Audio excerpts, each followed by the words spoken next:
Charges in Ohio accused of human trafficking. It's the latest in a series of law enforcement stings across the country. One just last week in Florida saw more than 200 arrests. Stephanie Haynes joins us live to tell us a little bit more about what we're learning about these suspects. And Stephanie, these suspects, it's chilling. They include educated, distinguished, high-ranking individuals.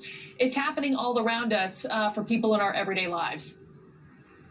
Marky, chilling indeed. I mean, these are teachers, these are coaches, nurses, retirees, people you and I would know in our communities, and it can really happen anywhere. And law enforcement say that this problem is so pervasive that even the most successful operations, like this one in Ohio or like one in Florida last week, doesn't even begin to put a dent in this problem.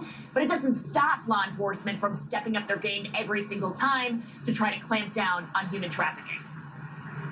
Your hands up.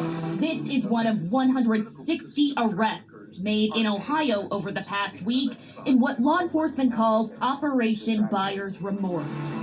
Hey! How's it going, buddy? It's not just cops.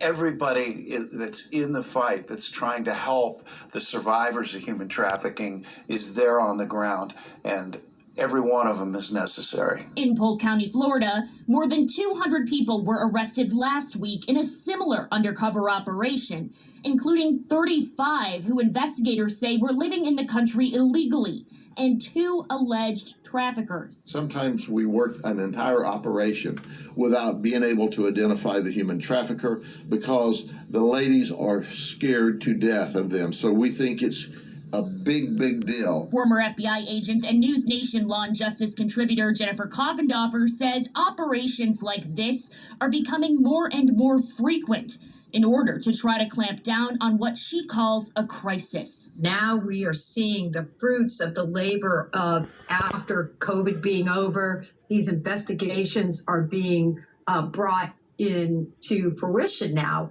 I think because of the porous borders situation, where you have even more vulnerable people that are going to be susceptible and being trafficked. Unfortunately, you're going to see even more of a rise in these types of cases. And one thing Jennifer points out there is that so many of these human trafficking cases are getting that much more attention. So that means that they are getting more and more resources. And as you saw with Sheriff Brady in Florida there, that, there were all these people standing behind him. Half of those people, even more, are social services workers who help in these sting operations to work with these potential victims to make sure that they get the help that they need and don't fall back into that human trafficking pattern. Adrian.